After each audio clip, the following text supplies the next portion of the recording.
The mashed potatoes were cold, and nobody seemed to care. I sat there, staring at the glossy sheen of butter that had hardened on my plate, while Harper leaned in toward her sister, whispering something that made them both giggle behind wine glasses. Her dad was telling another long-winded story about his golf swing like it was the State of the Union address, and her mother kept glancing at me the way someone might eye a roach they're pretending not to notice. And still I stayed. I smiled. I nodded in all the right places. I even complimented the green bean casserole, which tasted like it had been seasoned with printer paper. Because that's what I do. I survive these family dinners by blending in, shrinking myself down into a man-shaped decoration. But tonight wasn't like the others. Tonight, Harper came prepared. I should have seen the signs, the new dress she forgot to tell me she bought, the blowout hairstyle she only reserves for weddings or job interviews, the way she asked me 5 times if I really wanted to come. I thought she was nervous because her parents can be cruel. I didn't realize she was staging a public execution. She waited until the room got quiet. Right after the waiter cleared the plates, and everyone leaned back with their wine and satisfaction. That's when she set her glass down with a little clink, straightened her back, and said, "I've made peace with the fact that I outgrew this marriage a long time ago." Just like that. No build-up. No warning. Just confession by ambush. For a moment, the silence was thick. Confused smiles twitched across faces. Her mom tilted her head like a parakeet that heard thunder. Her sister beamed. Her father muttered something under his breath that I swear sounded like finally. And me? I stared at Harper. At the woman I used to think was just lost, just overwhelmed, just burnt out. I'd been so patient. So stupidly, loyally patient. I didn't say a word.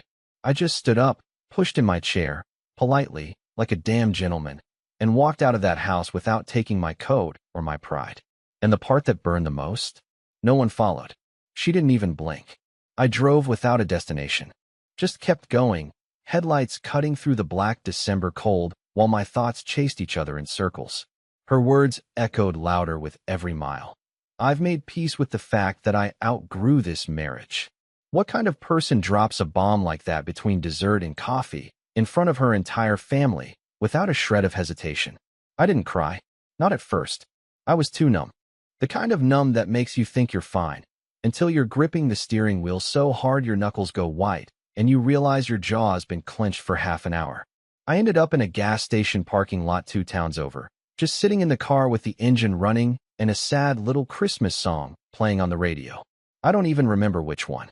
Just bells and fake cheer while my whole life split open at the seams. I stayed there for over an hour. No missed calls. No texts. Not even a half-hearted, "Where are you?" from Harper. She really meant it.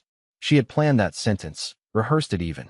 I could picture her practicing in the mirror, probably trying out different versions until she found the one that made her sound the most evolved. Outgrew this marriage. Like I was a pair of old shoes she wore too long out of pity. Eventually, I drove home. Our home. The little blue house I spent 6 years fixing up with my own hands. New roof, new sink, repainted the porch twice.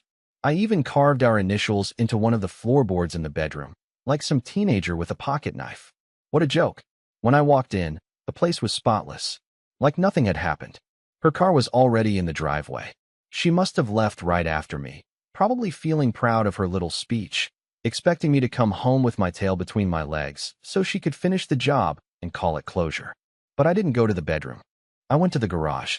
I sat there in the dark for hours, surrounded by paint cans, forgotten tools, and that damn shelf she begged me to build but never used. I kept thinking about all the nights I stayed up patching drywall while she scrolled through her phone, saying she was checking work emails. All the parties I skipped because she said we needed quality time, which somehow always ended with her asleep on the couch and me cleaning up dinner alone. And now, she wants to talk about growth? It wasn't growth. It was cowardice disguised as self-help. She didn't want to fix anything. She wanted to be praised for quitting. At around 3 a.m., I finally went inside. She was in bed, curled up on my side, like she owned the place. Like she hadn't just ripped the floor out from under me in front of her entire family. I stood there for a long time, watching her sleep. Part of me wanted to shake her awake, make her explain, beg for the truth. But I didn't. Instead, I turned around, went to the closet, and started packing. I didn't take much, just what I needed. A few shirts, my work boots, A pair of jeans. The photo of my late dog from when I was still living alone, back when peace didn't feel like such a foreign concept. She never woke up. I left the keys on the kitchen table next to a mug she never washed and walked out the front door without looking back. And still no message. No call. That's when it hit me. She didn't need to check if I was okay, because she never truly cared if I was. By sunrise, I was sitting in a rundown roadside diner with greasy vinyl booths and coffee that tasted like burnt hope. The waitress called me sweetheart, in that exhausted way people do when they've been up all night serving strangers with their own quiet tragedies. I must have looked like hell. I felt worse. I kept checking my phone. I don't even know why. Muscle memory, maybe. Habit. Conditioning. I kept thinking, she's going to text. Maybe not to apologize, but to say something, anything. Where are you? Come home. Even we need to talk. But there was nothing. Just the little digital void where a message should have been. I sat there for 3 hours, nursing the same cold coffee, going over everything in my head like a crime scene. I kept asking myself if I'd missed the signs. But no, I saw the signs. I just didn't want to admit what they meant. Like how she always found a way to compare me to her friends' husbands. The lawyer, the guy who just made partner, the one who buys surprise spa weekends and calls his wife, baby, in front of strangers. I was never flashy enough, never ambitious enough. I work with my hands. I come home tired, and I show love in small, quiet ways. Fixing the sink before she notices it's leaking, picking up the chocolate she likes when she's had a hard day, warming her side of the bed in winter. But I guess that kind of love doesn't photograph well for Instagram. And then there were the changes, the ones she didn't think I noticed. The way she always kept her phone on Do Not Disturb when I walked in the room. The sudden obsession with girls' nights, even though she used to hate going out. The gym membership she swore was about mental clarity, but came with brand new leggings and a personal trainer named Kyle who apparently only communicates via winking emojis. And me? I swallowed it all. Every excuse. Every vague answer. Every late night, where she came home smelling like a bar I'd never been invited to. I told myself I was being paranoid, insecure. I told myself this is what marriage looks like after a few years. It's normal. God, I was such an idiot. After the diner, I didn't go to work. I couldn't. I called in, told them I had a family emergency. That wasn't a lie, was it? A marriage dying in real time. That qualifies, right? Instead, I drove to a cheap motel on the edge of town. Cash only, no questions asked. The kind of place where the lights flicker when you plug in your phone and the blankets feel like they've been washed in sand. But it was quiet. And for once, I didn't feel judged for breathing too loud. That night, I finally turned off my phone. I couldn't stand looking at that blank notification screen anymore. I needed silence, not the kind Harper weaponized during our arguments, but the real kind. The kind that doesn't expect anything from you. And in that silence, I realized something I'd never had the courage to admit out loud. I wasn't afraid of losing her. I was afraid of admitting she lost me a long time ago. She just finally said it out loud before I could. But here's the twist. She thought I'd crumble. She thought I'd wait. She thought I'd sleep in the truck outside like some pathetic puppy waiting to be let back in. She had no idea what silence really looks like. By the second morning, something shifted. Not in her, in me. I stopped feeling like the victim and started feeling like the witness to a slow-burning fire I didn't set, but definitely ignored for far too long. For years, I'd been quietly accepting every burn, every cold shoulder, every time she rolled her eyes at my stories in front of friends or talked over me at dinner parties. I convinced myself that was just her way. But now, in this grimy motel room with buzzing light fixtures and a mini fridge that made dying animal noises every 10 minutes, I finally saw it for what it was. She didn't want a husband. She wanted a placeholder. And when that placeholder finally stood up and walked out, she didn't notice, because she never truly saw me to begin with. I turned my phone back on. Not because I missed her, but because I was curious. And there it was. A single message. Not from Harper. From her sister. Hey, you okay? She didn't mean it like that. Didn't mean it like that? No apology. No please come home. Just damage control. Classic Harper. Hide behind someone else. Let them handle the cleanup while she pretends nothing happened. I didn't answer. I left it on read. That was louder than anything I could have said. Around noon, I grabbed a coffee from a drive-thru and drove to the lake. There's this spot I used to go to before we got married. I hadn't been there in years. Back then, It was my thinking place, where I went to clear my head when life got noisy. It felt strange being back, like stepping into an old version of myself I didn't realize I missed. And that's when the calls started. First one, then 3 more. All from Harper. I didn't pick up, not because I was trying to punish her, but because I didn't owe her anything anymore. She gave her grand declaration in front of her family like it was some motivational TED Talk, and now she was scrambling to backpedal. Too late. Then came the voicemails. The first one was light. Hey, just checking in. Kinda weird not knowing where you are. Call me? The second was less casual.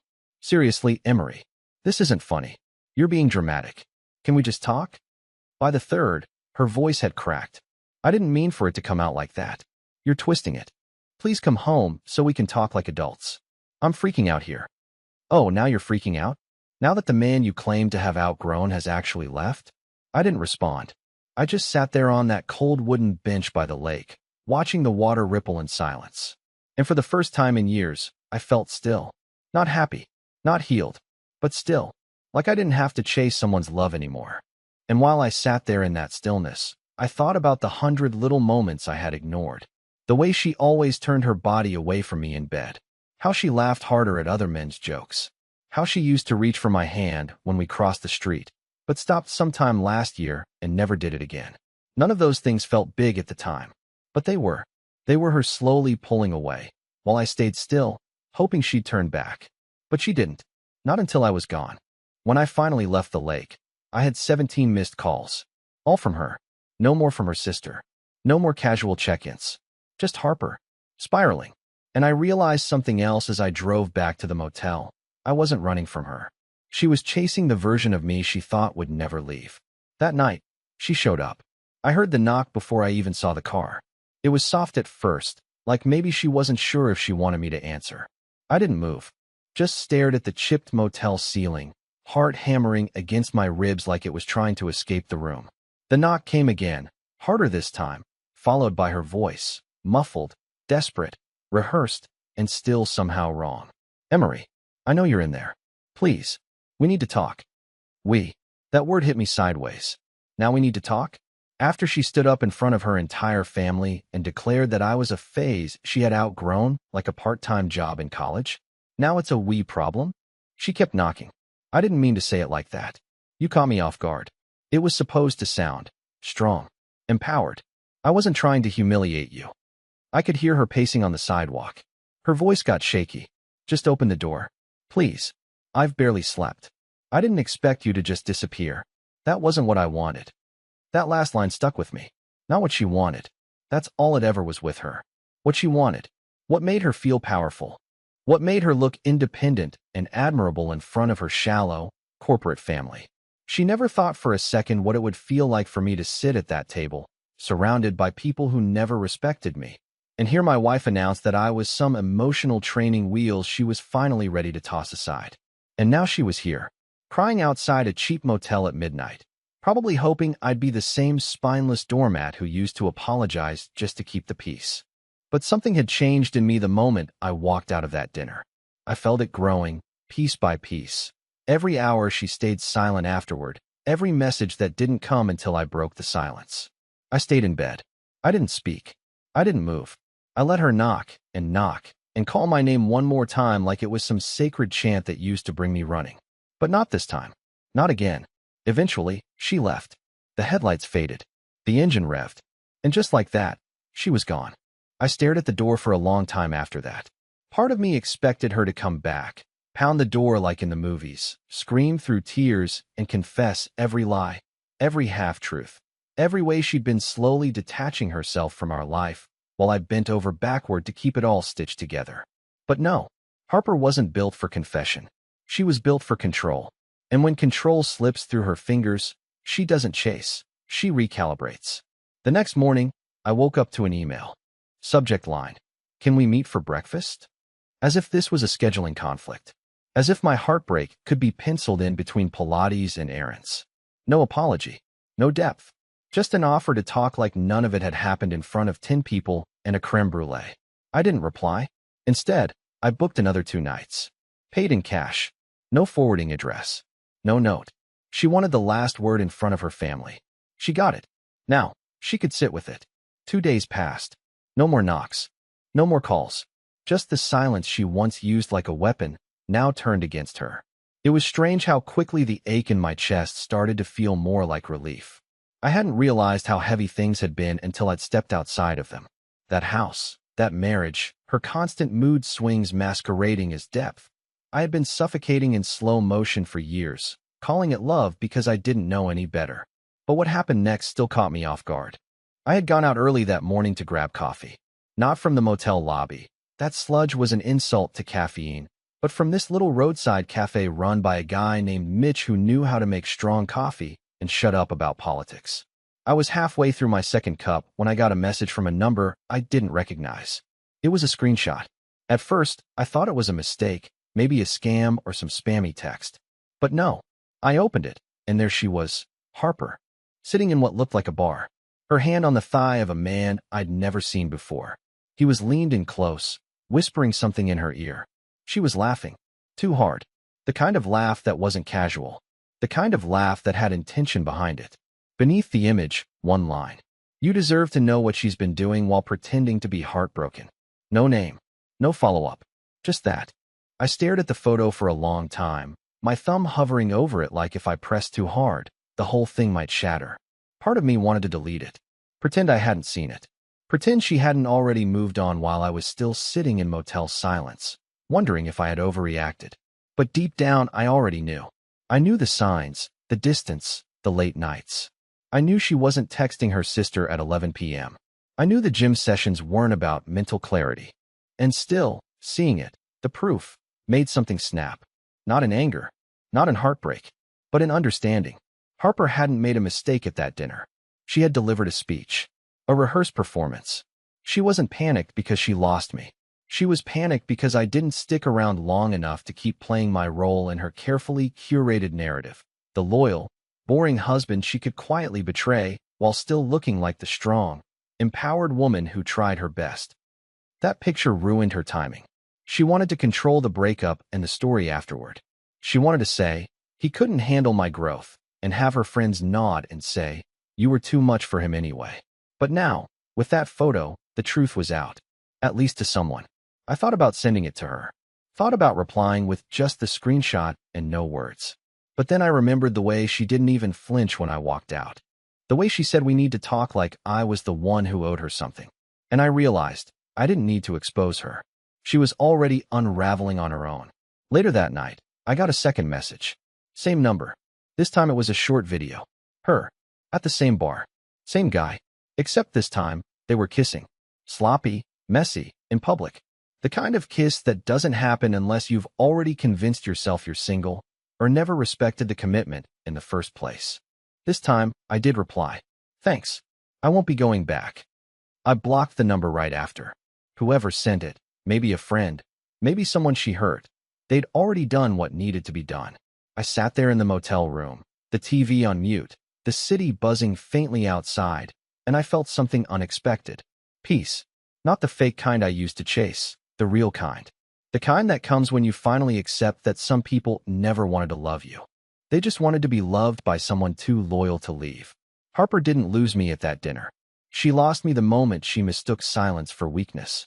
I didn't hear from her again for another 2 days. And then suddenly, like some internal alarm finally went off, she came alive. Not with regret, not with apology. With panic. Raw, clumsy panic. First, she sent a long text. Too long. One of those messages where someone tries to rewrite history by burying you in carefully chosen words that sound sincere but never actually say anything.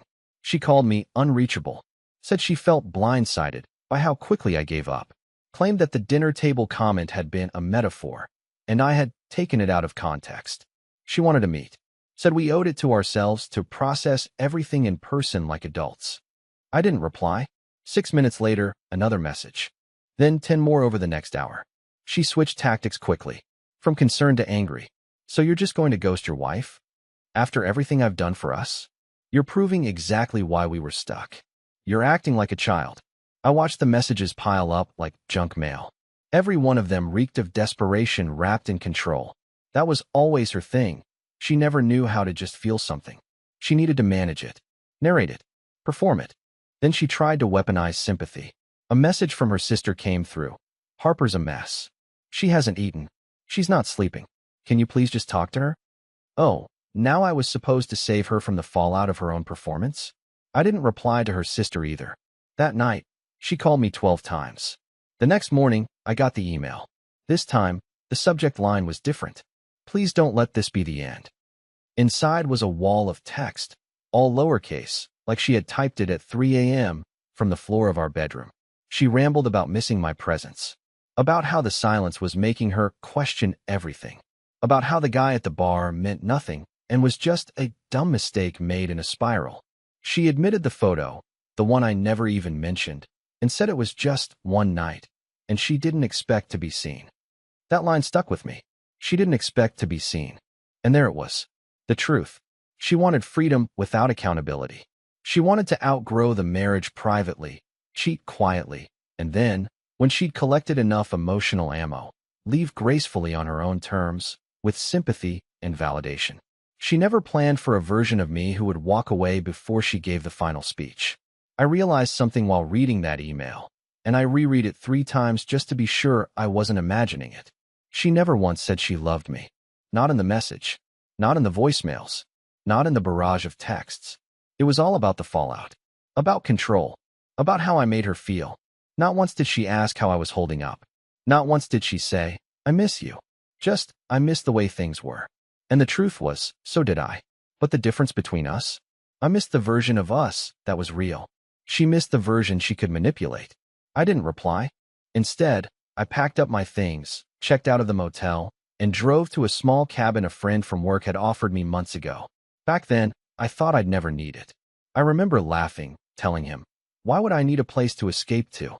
He just shrugged and said, sometimes, man, the storm doesn't hit where you expect it to. Now, I understood exactly what he meant. And as I drove away from that motel, away from the city, away from her, I felt something I hadn't felt in years, my life returning to me. She wanted me to open the door. She just never expected that once I walked through it, I'd never come back. The cabin wasn't much. 1 bedroom, slanted porch, the smell of pine in every corner. It had no TV, spotty cell service, and creaked like an old man when the wind hit it just right. But it was mine for now. No eggshells to walk on. No biting my tongue. No pretending to be smaller just to keep someone else comfortable. For the first time in what felt like forever, I woke up and didn't feel like I was losing a game I didn't know I was playing. I spent the next few days in silence. Not the cold, punishing kind Harper used to deploy during arguments, but the healing kind. I read old books, took long walks through the trees, drank bad coffee on the porch, and watched the sun climb over the hills like it had somewhere to be. It sounds cliché, but after the chaos, stillness felt like medicine. And then something unexpected happened. A friend from work, Nick, one of the guys I thought barely remembered my name, texted me. Said he heard I'd taken some time off, and asked if I was okay. I told him, vaguely, that things ended. He replied with something that surprised me. Good. You were disappearing, man. Glad to see you waking up again. Waking up. That stuck with me. I hadn't realized how far I'd sunk into that quiet, grave version of myself. The one who just went along with everything to avoid conflict. The one who thought loyalty meant self-abandonment. The one who thought love meant tolerating distance. And the sad part? I thought that was normal. I thought that was marriage. But it wasn't. Not really. One afternoon, while fixing a broken hinge on the cabin door, I got another message. Not from Harper. From a woman I barely knew. Rachel, an old co-worker of mine who had transferred to another department before I left. We had always gotten along in that quiet, work break room kind of way. She said she'd heard I was going through a rough patch and offered to bring up some groceries next time she passed through the area. I said yes, more out of politeness than anything else. She showed up the next day with coffee, a bag of essentials, and that calm energy I hadn't felt in years. Not performative, not chaotic, just real. We sat on the porch for hours, talking about nothing. I told her the truth about what happened, not the sugar-coated version. She didn't flinch, didn't try to fix it, just listened. When she left, she smiled and said, "You're not broken. You're just finally out of the wrong place."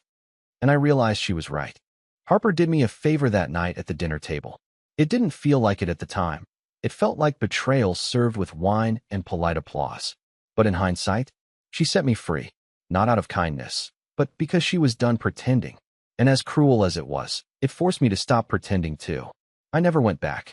Never replied to the last email she sent, the one where she said, "I think we rushed things. I just needed space." She didn't need space.